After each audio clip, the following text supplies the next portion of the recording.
so I'm just going to go ahead and start. If you have questions, just go ahead and pop in as we go through this.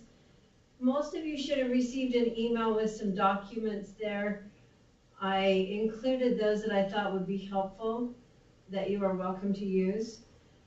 The Healthy Habits was basically a wellness challenge, and it really was designed just to improve wellness overall. It wasn't just about being physically fit or eating right. It had some other components with it, although those were some of the focus of the program.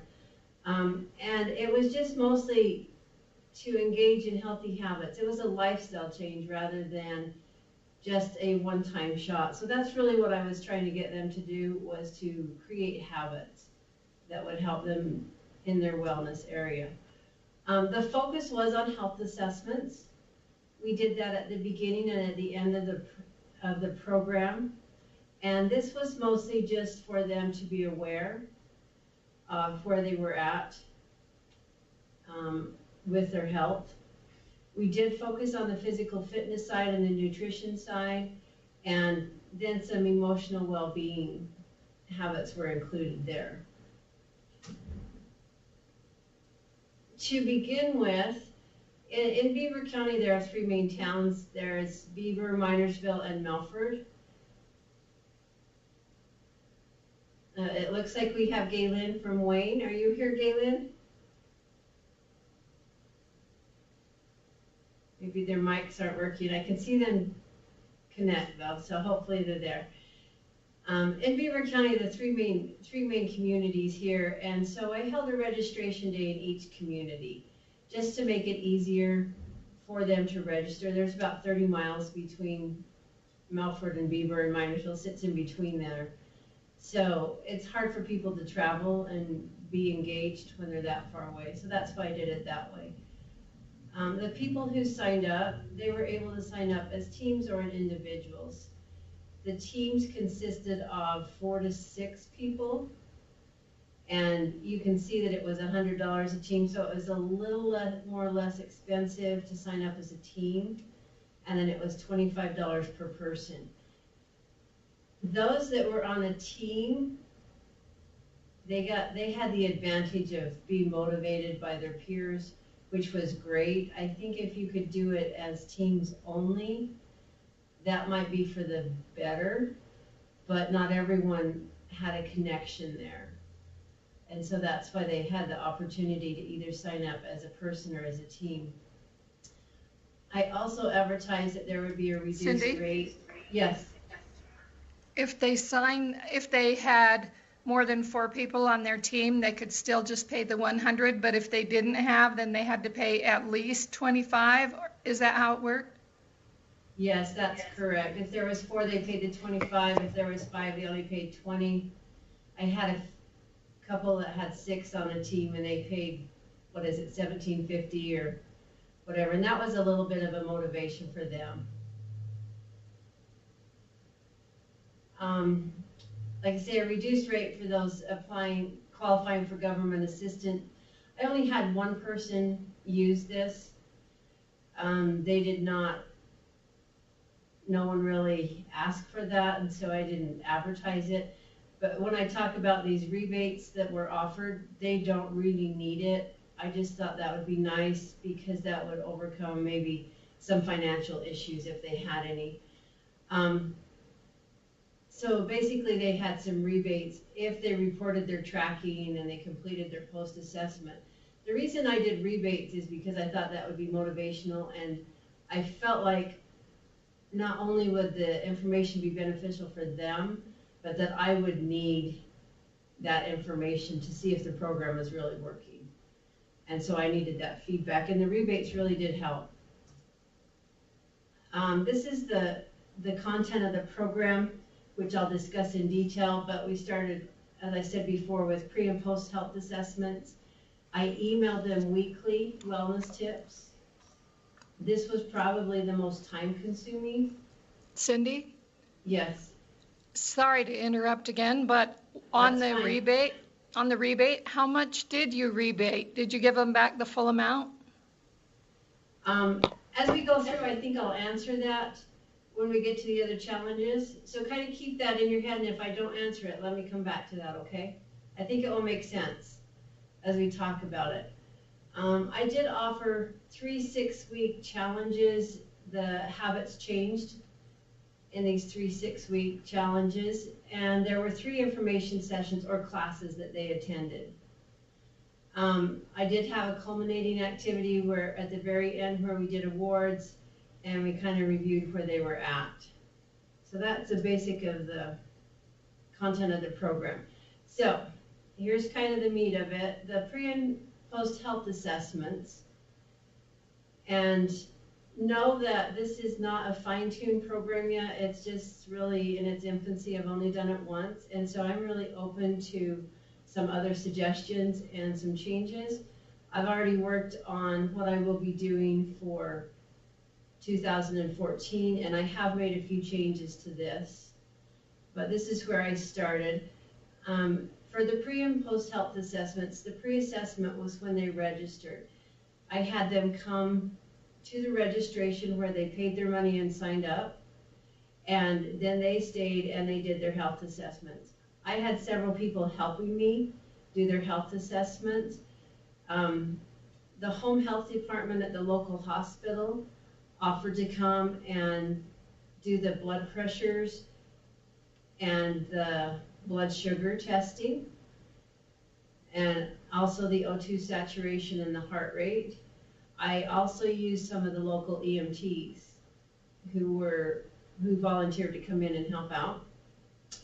The NEA with the Food Sense program was there and also helped out in different places. I had a couple of other volunteers that were there. So it took, I would say, 5 or 6 people to do these health assessments because it took each person almost a half an hour to get through them.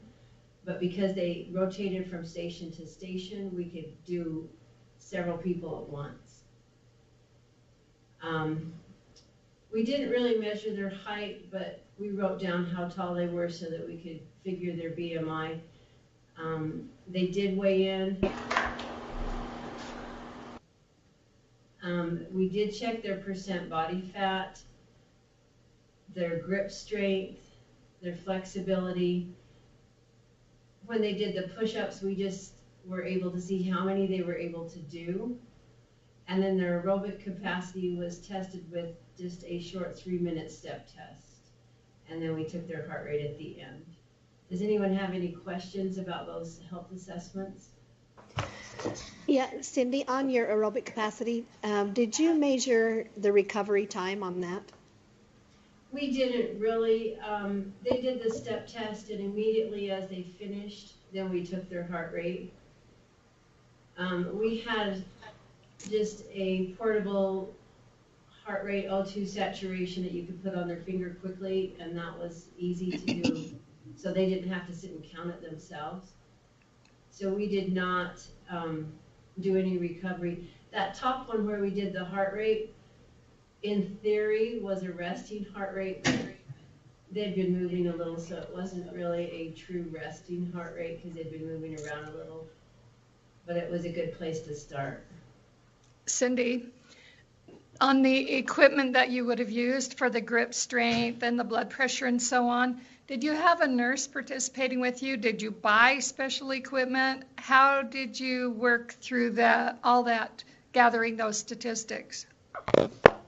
Question, Lou. The home health nurse that came in, she had the blood pressure equipment, and they donated the equipment to test for blood sugars, the glucose testing strips, and she had the machine there. So she did bring those. I borrowed the equipment from Dana on campus from the wellness center there. I borrowed the equipment for the grip strength, the flexibility. There's a sit and reach box that we used, and also for the percent body fat. And I can't ever remember. Dana, what's the name of that machine where you do the percent body fat? It's just the Omron handheld bioelectrical impedance analysis. So there's about 3 to 5% error with that device, but it's good to see change over time. Right. Yeah, and that is one thing that we really need to keep in mind. The percent body fat is really hard to measure accurately, and so the equipment that we use isn't completely accurate, but as she said, I feel like if we measure it the same way at the beginning, at the end, at least you can see progress. Now with this equipment and with this program, I did write a grant last year and I received funding to buy that equipment so that I don't have to try and get it from Logan to Beaver every time I need it, which will be nice for both of us. And so I will be purchasing some of that equipment, and I thought those people in the southern part of the state, if they were interested in using that equipment, it could be used in more than just Beaver.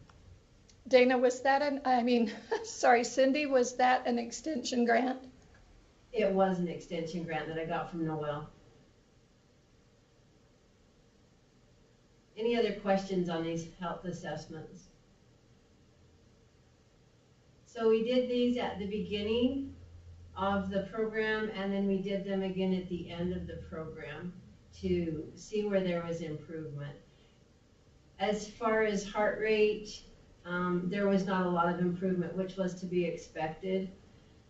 Blood pressure, on some of them, we saw some significant lowering of the blood pressure, which was great. The O2 saturation is just really a baseline health assessment, so there wasn't much change there. The blood sugar, with the group that I had, we did not really identify anyone who had a high blood sugar or a low blood sugar.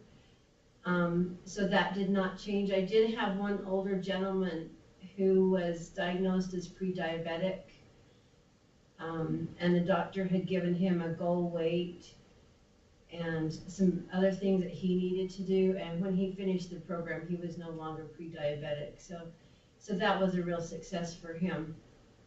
As far as the weight, most of the people in the program lost some weight. One thing that I do need to tell you is I was very specific with this, and I told them that this was not a weight loss program. If they were looking for a weight loss program, this was not it.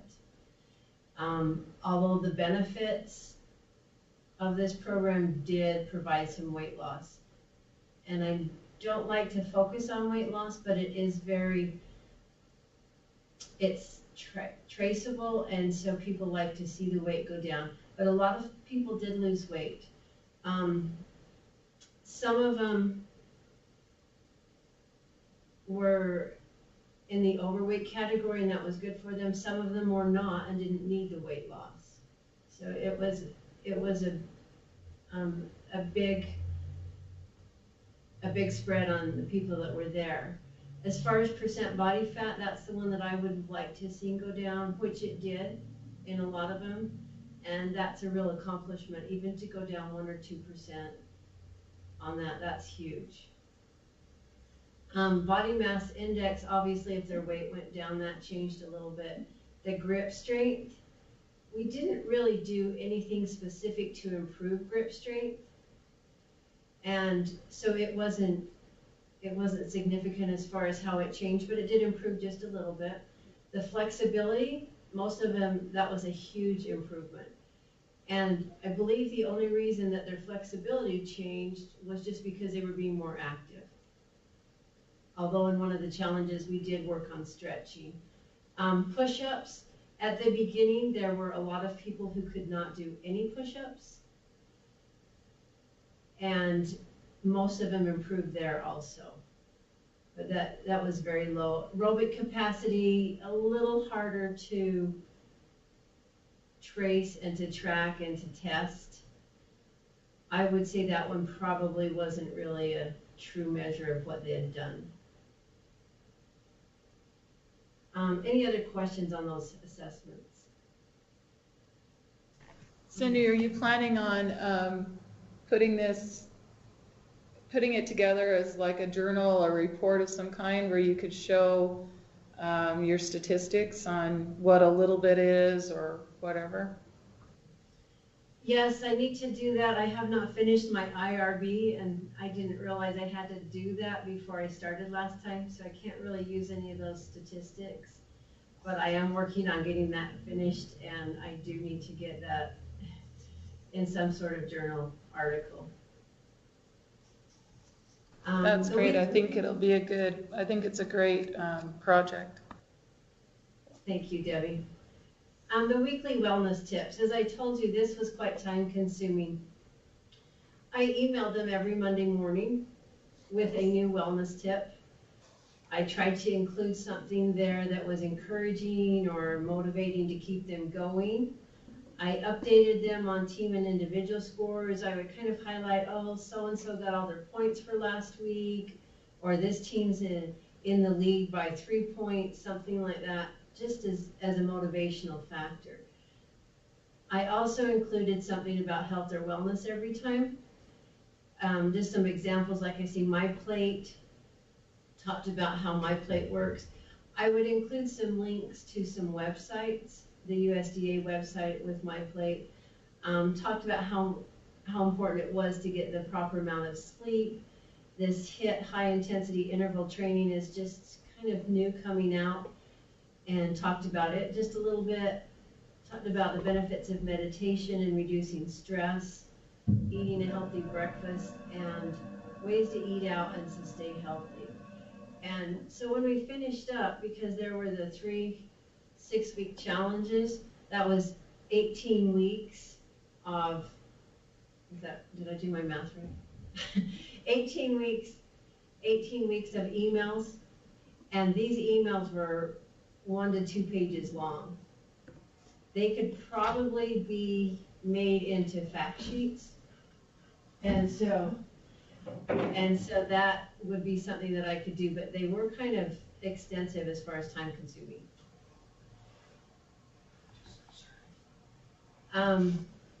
So Cindy, Yes, go ahead, Galen. Cindy, do you have those? You have those saved, I'm assuming. I do, and I should have attached those to the email that I sent you. I don't know if everyone got that with the attachments on. Was that on the first attachment or the first message you sent out? Yes, well, no, that was after you signed up. I sent an email. I should have sent an email to you that said, welcome to the session, here's the attachments, and if you haven't gotten those, I will send those out again. Thanks. Because I feel like I already did the work and you're welcome to use whatever's there. I got it this morning at 8:30. Yes, yours was a little bit later. Sorry about that. It's okay. I wasn't here on Wednesday anyway.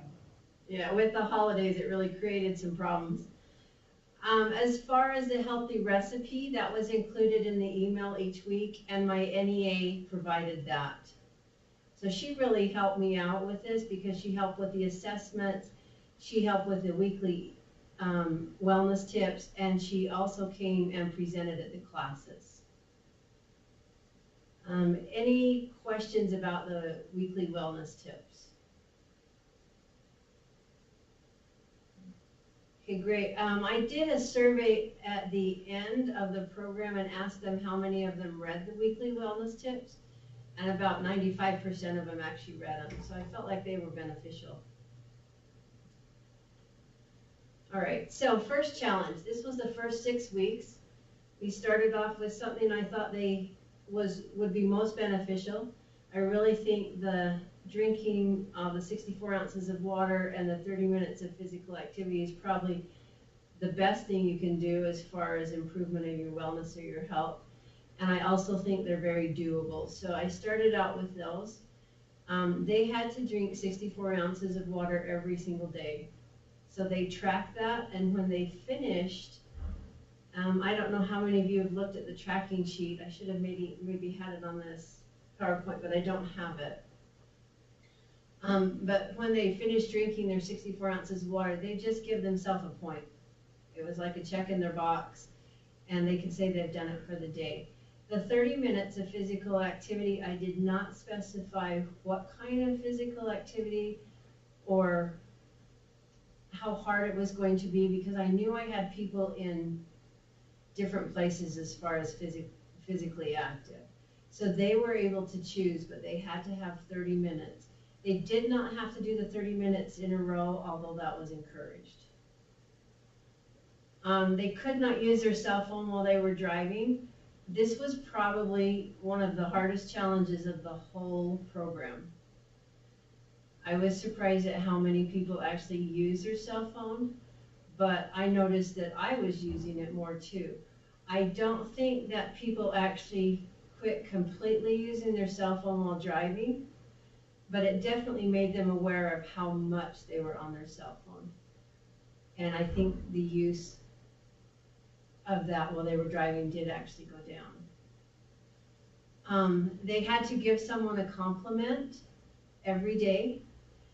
And this was interesting because most people tell people, oh, thank you or good job, but they don't really compliment them. And I talked about this in one of the weekly email tips and how important and how being grateful or giving compliments is to our overall wellness. They tracked their food intake. This was something they did not do for the full 6 weeks. This is pretty time intensive if you've ever tracked everything you've eaten. And so I gave them the option of doing this for 3 to 6 days. If they did it for 6 days, they got the 6 points. If they did it for 3, they just got the 3. But I really just wanted them to do it for at least the 3 days because I didn't want them to get discouraged and so bogged down in keeping track. But this is probably something I will have them do for at least a week, possibly 2 next time around. Just a question on the tracking the food intake. Did you have them just write it on a piece of paper, or did you use one of the apps that are available, such as MyFitnessPal or? Yeah, I did just have them write it on the paper because not all of them had access to those apps. A lot of them had computers, but not too many of them had smartphones or iPads. I do think it would be best to use those apps because, for example, in like MyFitnessPal or on the MyPlate one, you can go ahead and you put your food in and it will tell you how many carbohydrates you've eaten and how many proteins, and it will give you that. But not everybody had access to that. So that's something that I'd like to incorporate is the technology. And then they got 6 points if they attended the class. And ideally, this class should be at the beginning of the wellness challenge. I was having 2 grandbabies in January when I started this program, so I had to wait until a week or so after they started. But I think that I would do this one right at the first, and that's how I have it scheduled for this January, is to do it the first week of the challenge. Because when they registered and they did their health assessments, I handed them out their first wellness challenge sheets with these habits on them and explained them a little bit. If they had a class that they attended, then I could go into a little bit more detail. So any questions on this challenge? All right, so after the first 6 weeks, I gave them a break of the week in between, and that's when I held my second class to introduce the second wellness challenge, and I handed out the new paperwork then. So on this second challenge, they had to get 7 to 9 hours of sleep. This was really challenging for a lot of them. There were some that had young kids at home and some that worked graveyard shifts and things like that, and this was a real challenge. To their 30 minutes of physical activity, and I keep the physical activity the entire program, I added 10 minutes of stretching. So they did the 30 minutes plus they added 10 minutes of stretching. In the wellness class that we had, I had someone come in and demonstrate some good stretching exercises for them. They didn't have to do those, but at least I gave them some ideas on that. They also had to eat 3 servings each of their fruits and vegetables.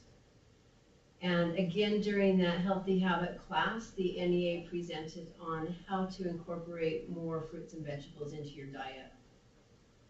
And so that was good. And we talked about what a serving size was and how many they needed, that type of thing. That next one, they had to read or meditate for 10 minutes. They could choose whatever they wanted to do there. It just had to be really positive and calming for them. Some of the people were really got interested in the meditation, and so they went online and searched and found some different programs and tried more than actually what I asked them to do. Again, they got points for the Healthy Habits class, and then every time, every challenge, there was something a little different, and so I encouraged them to try one new exercise, and they were able to score points for that. Again, when they checked these off each day, they got a point. At the end of the week, they would total their points, and they would email me their point totals every Monday morning, the same time that I was emailing them out the weekly wellness tips. And so I was able to keep track of all of their points, and those points, reporting of those points was tied to their rebate money. Any questions on this second challenge? Just a question, when you did your healthy habit class, did you do it in each of the communities, or did you have one for the whole county? Oh, good question. I actually did not have any people sign up for Minersville, so I had a group in Milford and in Beaver, and so the first 2 classes, I did one in Milford and one in Beaver, and I had great attendance, actually. Something I did try, I'm glad you brought that up because this reminded me, something I did try was to record the classes. We had one of those little flip recorders in the office, and we took it and just sat it in the back of the room and pointed it toward us, and we recorded it. I did not edit it or do anything with it. I posted it on YouTube, and those that could not attend the class could go ahead and watch that and earn half of their points. Because a lot of them were about earning points and getting that benefit. And so we did actually record it and put it on YouTube. I didn't get too into the editing or making it nice. It was kind of boring and not a great recording, but it worked. And I did have 2 or 3 people watch it each time. So that was something new we tried. But it was good because, you know, people can't always attend. But I did have really good attendance. And they only lasted an hour.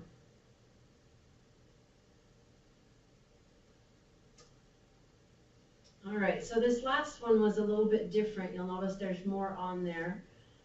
For the full 6 weeks, I had them eat a healthy breakfast. I did not specify what a healthy breakfast was, but I had talked about that in one of the weekly emails and encouraged them to include at least 3 of the food groups in that breakfast. I did tell them that a donut and a Diet Coke was not healthy, but I let them decide pretty much on that, what they wanted to do. I kept the 30 minutes of physical activity, but they got double points if they did it for 60 minutes. The reason I did this was because I had a group of people there that were exercising for 60 minutes every day and really wanted to get the points for the full points for that. My personal belief, and according to a lot of the research, is you really don't need that full 60 minutes of exercise, but a lot of them were doing that because they were interested in the weight loss. So I think that was good. It challenged a lot of them to get there. Trying to think. Oh, they had to wear their seatbelt every time they got in every time they rode in a vehicle. That was a challenge to do it every single time. And then I let them choose a challenge of their choice for this last one. They were able to choose whatever they wanted. I did include a list of what they chose, and they chose great challenges. I'm looking through my paperwork right here to find it out.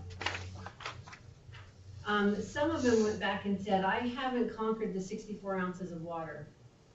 So they put that back in for this challenge, which I thought was great because they really individualized. Some of them said they wanted to smile the first thing in the morning, which this was kind of an easy challenge, but it was something they weren't doing. So they really got to choose. So a few of them went back to your 7 to 9 hours of sleep. Some of them tracked their food intake because they thought that was helpful. I had one that wanted to compliment or do something nice for their spouse every day. I had one that decided they wanted to quit smoking, and she said, I won't smoke for that time period, and she actually quit smoking, which was really awesome. No snacks after dinner, but they got to choose, and I really think they chose appropriate for their level of wellness. And I thought that was a fun one for them.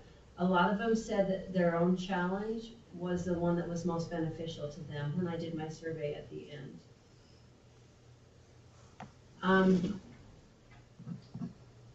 We did have another healthy habits class to introduce the third challenge.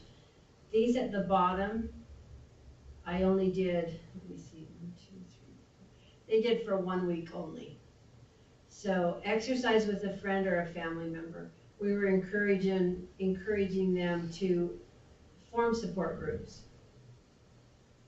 and to be supported in their exercise. And so that was why we did that one.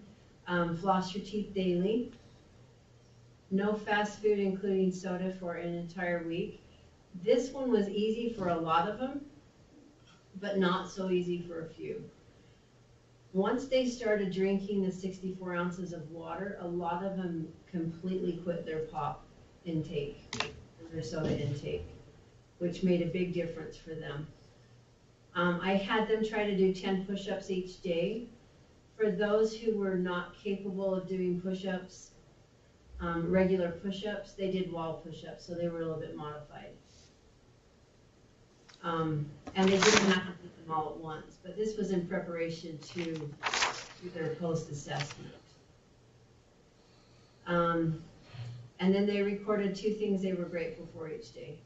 And so those bottom ones, they only did for a week, along with the ones they did at the top. So any questions there? Yeah, Cindy, how did you decide to do them for 6 weeks? So you did each of these 3 challenges 6 weeks, is that correct? Yes. How And did you decide? Yeah, sorry, there was a week in between those. Just, it gave them a break, but it was interesting because during that week in between, and I was trying to do as much as this with them as I could so I could tell where they were at. But that week in between, you get at the end of the day and you think, oh, have I drank my water? Do I need to mark it off? Even though they weren't actually marking it off. So it was becoming a habit. The reason I chose 6 weeks is because I don't think you can form a habit in less than that. And I researched how long it takes to form habits, and there's really not much conclusive out there that I could find. But I really felt like at least 6 weeks and maybe longer than that to form a habit. So if anyone has some better research on that, I'm open to hearing that. Any other questions? All right. The 3 healthy habit classes that we had, we obviously introduced the new challenges. I let them weigh in, and we checked their percent body fat occasionally. But look right here. The first 6 weeks, interestingly enough, the first 6 weeks, they lost the most weight collectively in the first 6 weeks. And I was able to track that and know where they were at with that. I don't think I have my paperwork with me on that one, but this was motivating for a lot of them because they could see that what they were doing was actually helping them. I also gave prizes and awards for those who had the most points during those challenges and had lost the most weight or had made the most significant progress. So as far as prizes and awards, I think you can just choose what you think works best for you. That first Healthy Habits class, I talked a lot about goal settings, and we talked about SMART goals. There were several in the class that had heard about SMART goals, but there were several who hadn't. And I'm a big fan of SMART goals. I think that they're the only ones that work, and so I thought that was beneficial. There are a few different acronyms, though, for the SMART goals. On the A, on some of them, it is achievable, and on some of them, it is an action. I like the action because when we write a goal and we can be specific and say something like, I want to lose 5 pounds in 6 weeks, that can be a SMART goal, but they have no action to that. So I actually let them write goals, and if they were willing to let me look at them and critique them, I would, and I would ask them to include an action. For example, one lady said that she was going to incorporate more fruits and vegetables into her diet, but she worked at a fast food establishment. And so it was a great goal, but I asked her what the action was, and she did not have one. I said, so how are you going to make that happen? Well, she was able to come up with that she would keep cut up fruits and vegetables in the fridge or take them to work with her. And so I really like the A that stands for action the best. Anybody have any thoughts on that? Maybe just tell me what the letters are for. Okay, S is for specific, so they had to be specific about what they wanted to accomplish.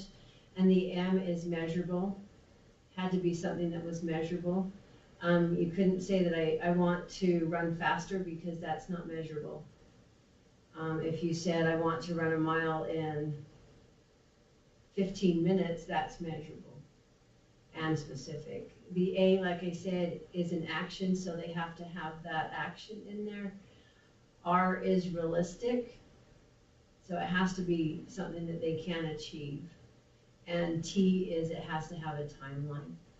So let's say someone wants to run a mile. If they're going to have a SMART goal, they have to have a time with that. When do they want to run a mile? In 6 weeks, in 3 months, whatever. And so I made sure that they had that there. It had to be realistic, which for most of them running a mile is realistic, unless they said I want to run a mile in 5 minutes. For most of them that is not realistic. But they did have to put a time there, and so that makes it specific. Does that kind of help with that goals? I did include a handout about the SMART goals, but I am a huge fan of SMART goals. So and I did hear a lot of people say how helpful that was to them. The NEA presented a segment on water versus soda, which was really enlightening to most of the people. Talked about the calories intake and the benefits of water over soda and all that. There's a lot of information out there on that one. She also talked again about eating the fruits and vegetables and incorporating those into the diet. As I said before, I had a volunteer come in and teach some stretching exercises. She also taught some simple strength training exercises that you could do just using your own body weight without any equipment. So it really just gave them a good idea of what they could do. One of the Healthy Habit classes, we actually went to a local weight room. The high schools in our county have weight rooms there that the community can use. And we talked about the benefits of weightlifting and some of the facts and the fictions of weightlifting and techniques. Most of the people that had signed up for this were women, although there were several men, but a lot of women have misconceptions about weightlifting and won't do it because they think they'll bulk up or it's not helpful. And so we really tried to dispel those myths and talk about that.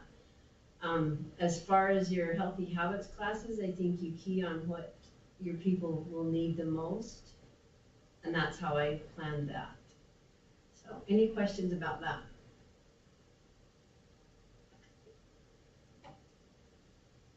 I'm doing all the talking here, but that's okay, huh?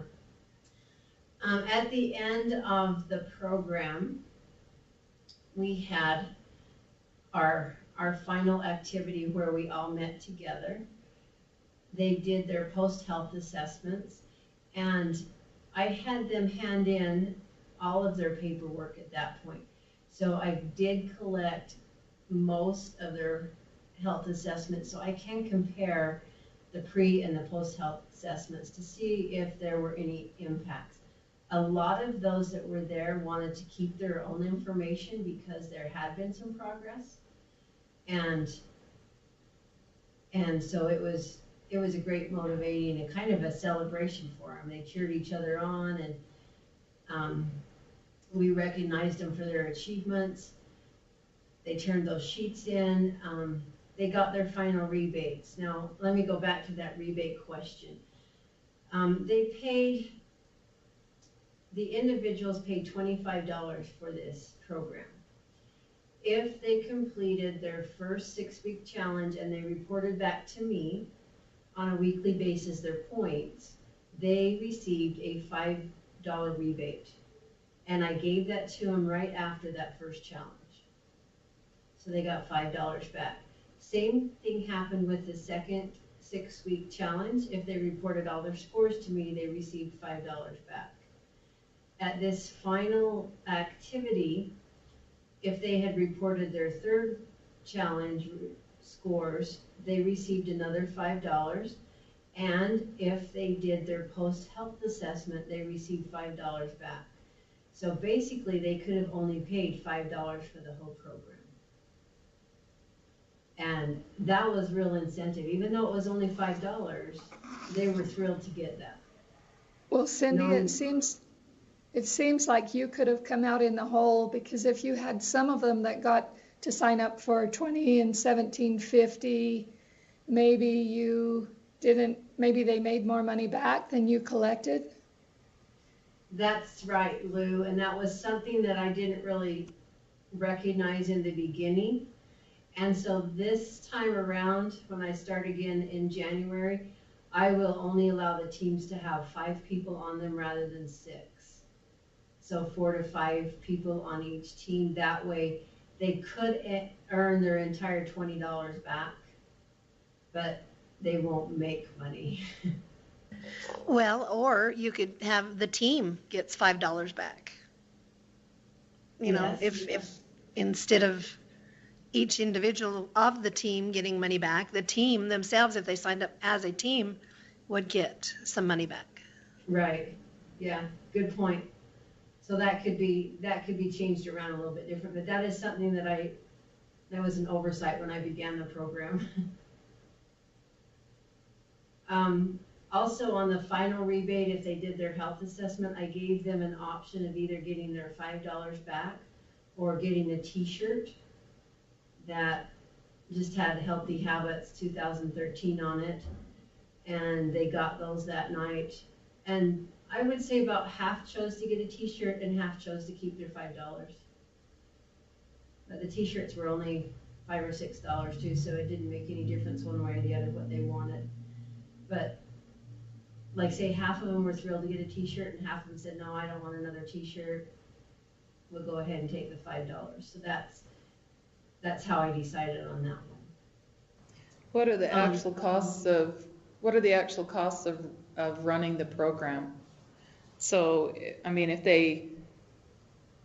you figured out what the actual cost is? If you're thinking you're going to give them a rebate of $20, do you need $5 for the actual program, or what's the cost of actually running it? Yes, I think we need the $5 for running the program. There was really minimal cost, but when we held those classes, I did provide water and healthy snacks for them.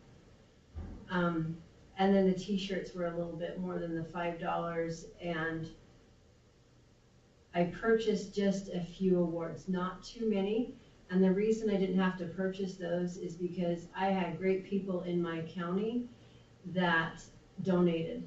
I had businesses donate approximately $1,000 worth of prizes to this program. And so it was minimal, but the $5 was used, like I say, for supplies and a few prizes and things like that.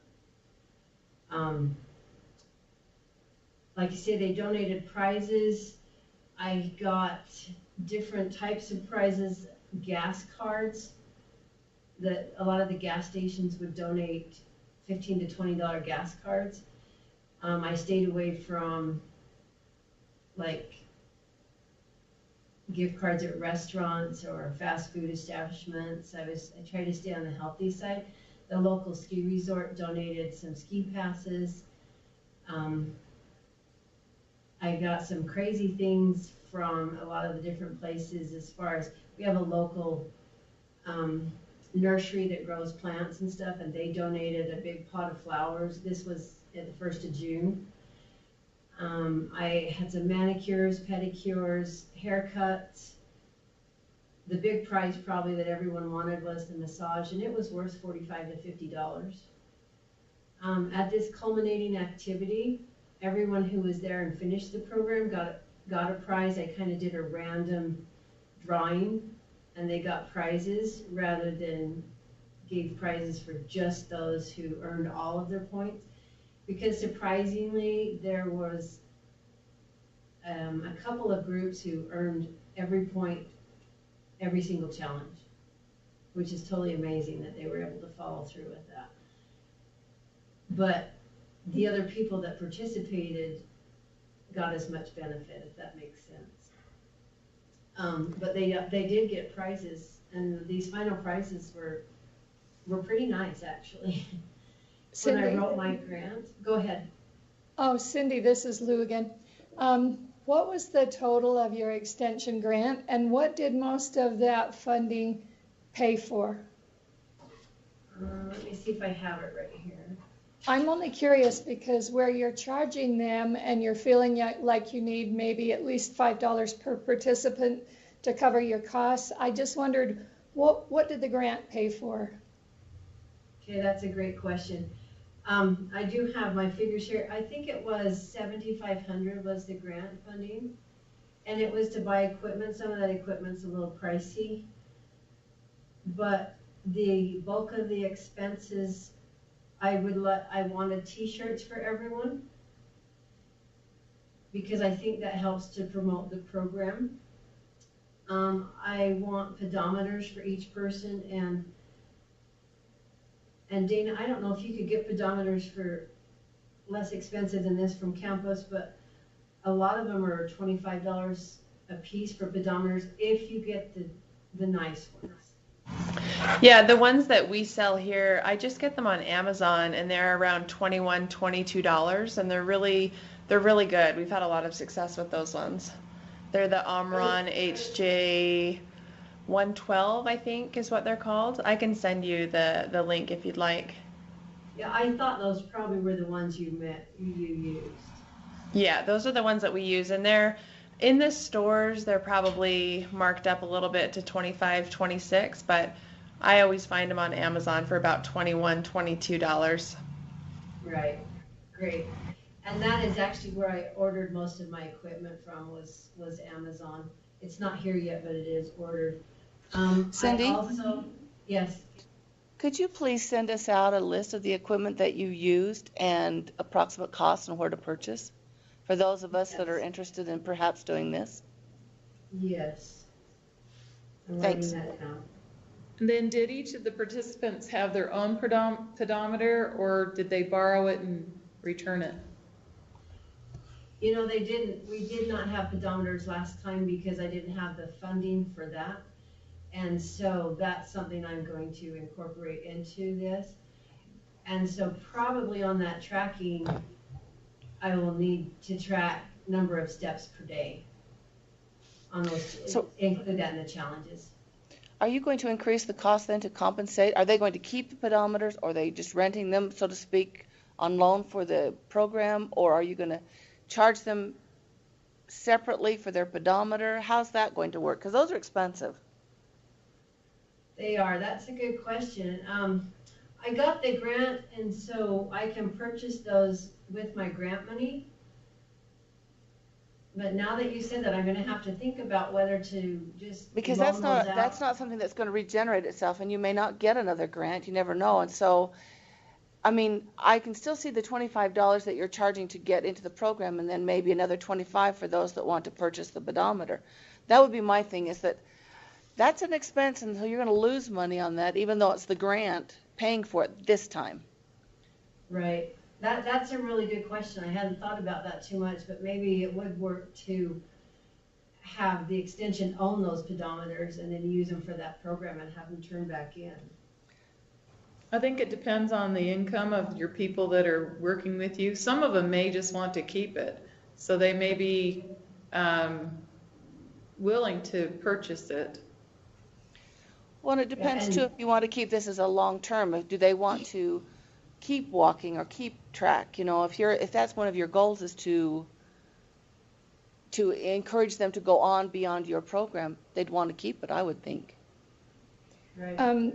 This is Lou. I did a program with, of course it was youth, but they had their own pedometer, and it was a stepping program, so we were counting steps, but I found that most of the kids either lost their pedometer or broke it, and we also didn't have $25 pedometers, but I don't know how feasible or reasonable it would be to say use it during the program and then give it back. I figured there'd be a real loss factor, and I think there'd be maybe some issues about how well they took care of it and whether it's going to be in really good working order. I don't know. What do you think, Dana? I don't know. It's hard to say. The other thing that you could probably do is if people did not want to purchase a pedometer, you could go by the amount of miles. So 1 mile equates to about 2,000 steps. So 10,000 steps is 5 miles. So if people didn't have a pedometer, they could estimate maybe I don't know. Yeah, those are all good questions and good comments. That's something I haven't really figured out yet, I guess. How many And there are- steps did you say, Mel? So 5 miles is 10,000 steps. So 1 mile is 2,000 steps. Thank you. You're welcome. And that's approximate. Yeah, there are several ways to measure that, but those Cindy? are good questions. It's Rebecca. I'm just thinking you could tell them at the beginning that at some point during this challenge we're going to do steps. You know, if it's the whole time, then it's the whole time. And you could say you are willing to purchase them if if they want to keep one, they can put up the money, or they can exchange getting their rebate back for getting a pedometer. You know, give them the option of then or at least tell them you're going to need a pedometer, then they can go get one on their own if they want to. Giving them a couple different options might be a good idea. And then if people be like, no, I'd like one, I'll give you $20 or use my rebate, I'm not going to want money back, then you can order a whole bunch at one time. I think a pedometer is something that is most useful if they get to keep it. Because if you get them in the habit of using one and then they have to turn it back in, they're going to end up going to buy one, or they'll just fall off that tracking your steps thing is a really mental thing. Yeah, I agree with Rebecca. I think people get really attached to their pedometer. And so, I don't know, offering a couple different options. I'm not sure how you're going to work that in next time, but might be a good idea. Hey, thanks for all the suggestions. I know, on my phone, I have a pedometer on my phone, and I just put it in my pocket when I walk, and it tracks steps. So, some of them may have access to that technology. It's hard to say. So, yeah, that's definitely something I need to look into a little bit more. You could do a lot of different things with. Some of that other money, too, I put down for awards or prizes. I don't know that my county will continue to donate like they did the first time around. That's a lot to ask local businesses to do. And then I really would like, go ahead. So looking at your list of all that you got donated last time for prizes and awards, and now you have this grant money, and if you wrote in grant money for prizes and awards, maybe that could be the pedometer. Maybe that's part of the incentive they get at the end for participating. I don't know. Yeah, good idea, Rebecca. Thanks. One of the other things that I looked at too was I kind of would like to see them get either jump ropes or some sort of exercise bands, something for those who don't have access to a gym or a fitness area. You have to understand we're in Beaver. We don't have a Curves or a Gold's Gym or anything like that. Like you said before, our high schools have a weight room, and we do have one fitness place they can go to, but they all cost, and they have to have memberships. So people need to learn how to do this without that equipment also. I'm hearing a lot of background noise. I think someone might have an open mic. Sounds kind of like rushing water and voices. I think that's the benefit of this program, is that you don't have to have any of the gyms or whatever in a community. You can do this anywhere, and not everyone wants to pay for a gym membership. And maybe this is for the introduction to get people motivated for healthy living. Yeah, that's really how I felt too, was, we don't have a lot of options here, but I did want them to feel like they could do it on their own and at home if they could.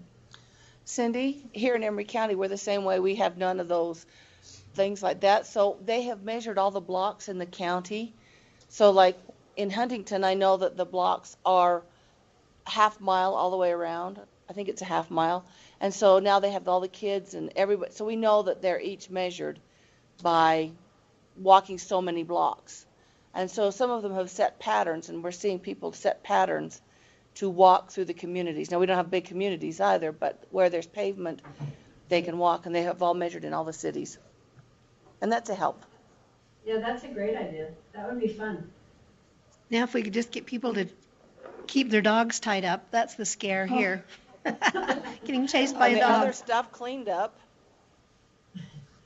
That's true. Just on this last slide, I have this culminating activity awards. I did sponsor a 5K at the end of this. The picture here is just the participants that decided to do the 5K. They did not have to.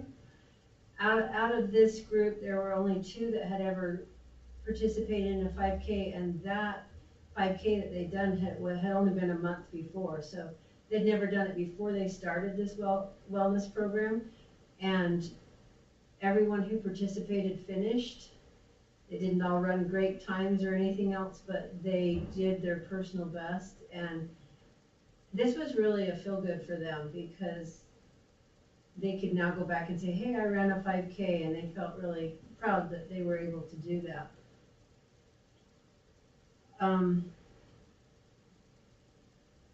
As I said before, I put a couple of articles in the paper halfway through the program and at the end, and I advertised quite well in all the communities.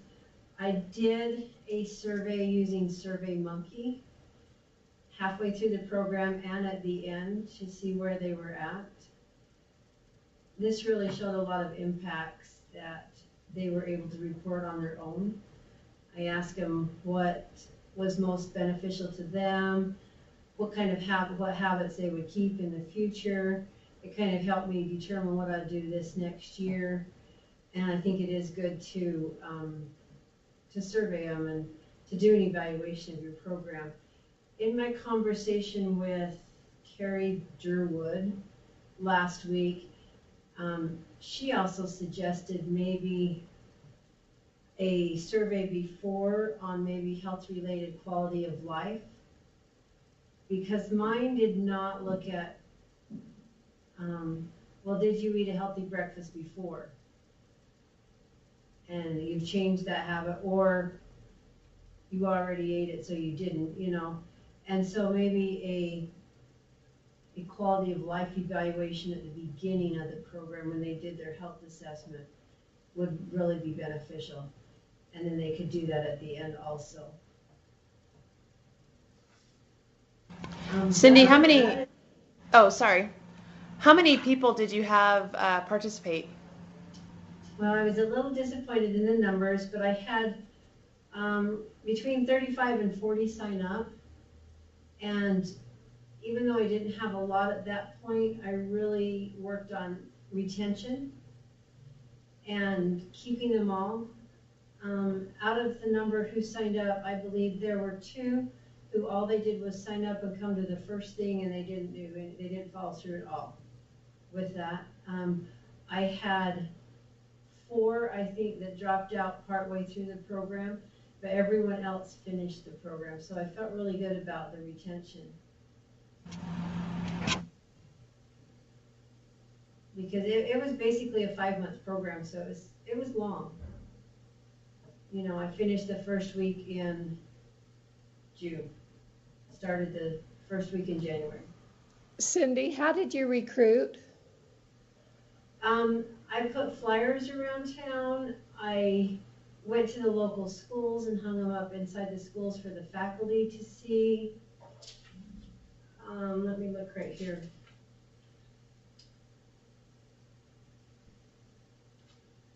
I put it in our local newspaper. It was on our Facebook and our webpage.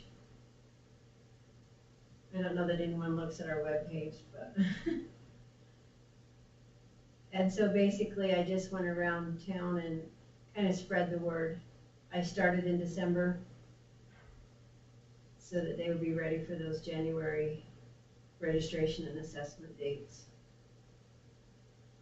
Did you have anyone, did you have to start in January and go through the whole thing, or did you have anyone want to jump in the middle? I didn't really have any come through and say, oh, I really want to start, so I didn't start them in the middle. I guess you could do that. I don't think it's ideal. Have you done it? Go ahead. Oh, sorry, this is another question. Go ahead and finish that one and I'll ask it in a minute. I did have some of those who finished the program said, are you going to do this again? And I should have done something in the fall, and just being new and trying to get programs started, I didn't have time to follow through with that. But I did want to do a kind of a shorter version, something a little different in the fall. But I know January is a great time to start. That kind of relates to my question then. Did you do like a 6-month survey of those that have kept up the practice, have continued to lose weight or lose, their blood pressure gone down or anything like that? Have you done a 6-month follow-up survey? I haven't, and I thought about that. Now would be probably the time to do that. Thought maybe I would email out and ask them how many of them have, kept those habits up, or if the changes. I know most, we're from a small community, and I know most of these people. So I know most of them have stayed kind of in the healthy lifestyle. It would be interesting at this time of year, since it's the time when people eat the most or have the most sweets and things like that, to see if they have kept up their habits, even if it's just simply drinking the 64 ounces of water a day. Yeah, because that one's huge in my estimation. Mm-hmm. It's huge. So where are you on your IRB so that you can tell the world how awesome you are? Well, I've started, but my goal is to finish before the end of December. So keep prodding me along, Rebecca. Well, Cindy, I don't think you can get a retroactive approval to report results you've collected before, can you? I think you'll have to get it for the results you're going to collect from now on, because the IRB process continually stipulates that you can't do anything before you get their approval. Right, and that, like I say, that was a mistake on my part, but I just didn't realize it at the time.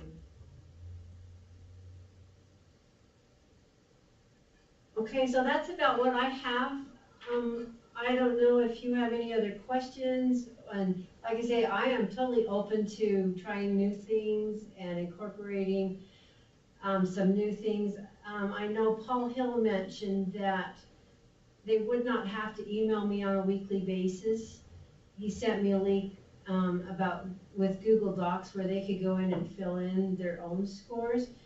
And I haven't looked into it as much as I need to, but I know that I have some people that do not have that technology available.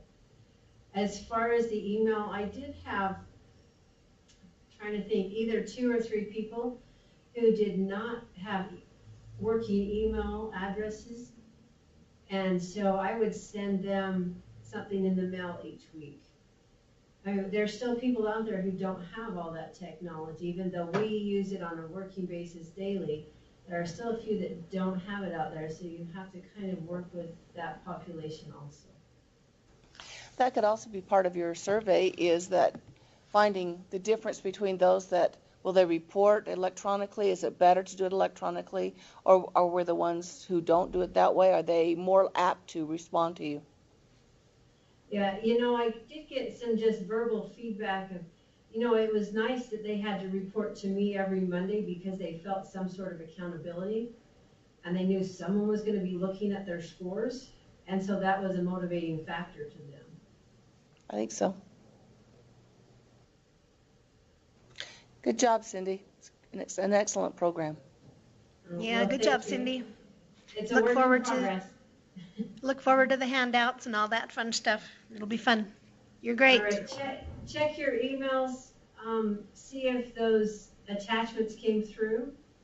If they didn't, let me know and I'll get those sent again. And Cindy, if you need anything else from us, any resources or anything, or any of you out there that want to start up a program like this, please reach out to us and we'd be happy to help as well. Well, and Dana, I may be contacting you just to get some information from you and some help, because I think you can be such a valuable resource. You already helped me out with the equipment and things like that. Yeah, anything that we can help with, we're more than happy to. And Hey, any suggestions you have.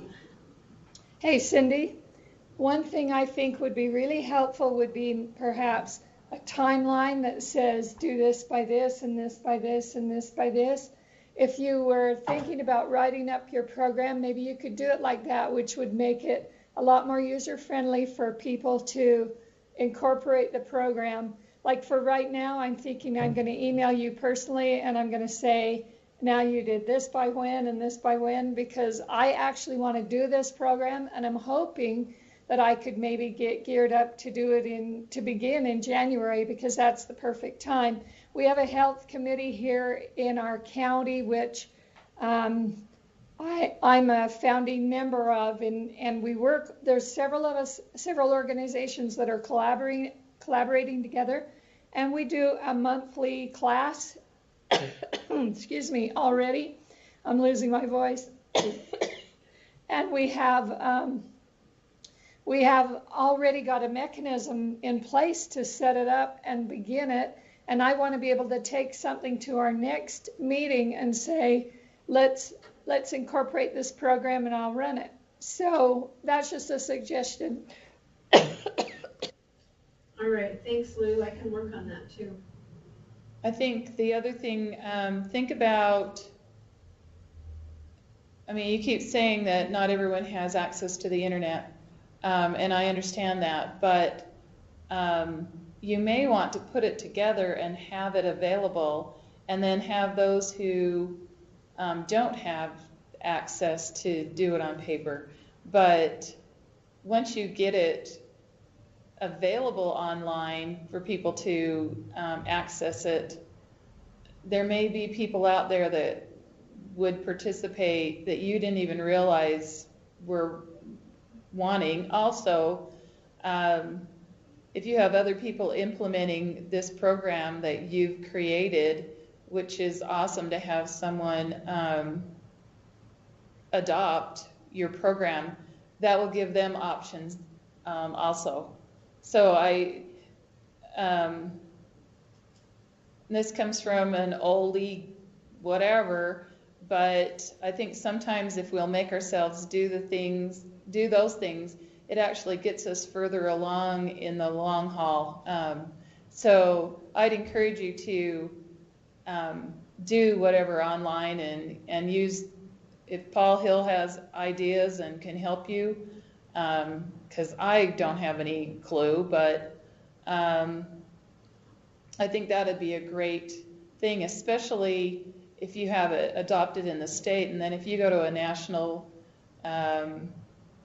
association meeting, there are those out there that are going to want to adopt this too and have a program, something that's already put together, and they don't have to come up with all the information, and it's not necessarily their expertise, but they could run a program and still have the benefits from it. So thank you for putting this together and giving us an opportunity to see the beginnings of a great program that can it can expand.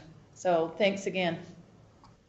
No, thank you, Debbie. I think my dream is to have an app created for this that we can put on your iPad or your iPhone or your smartphones. And when they ask for suggestions about apps, it's been several months ago, that's what I suggested. Could we have one that could track all this, and then you could kind of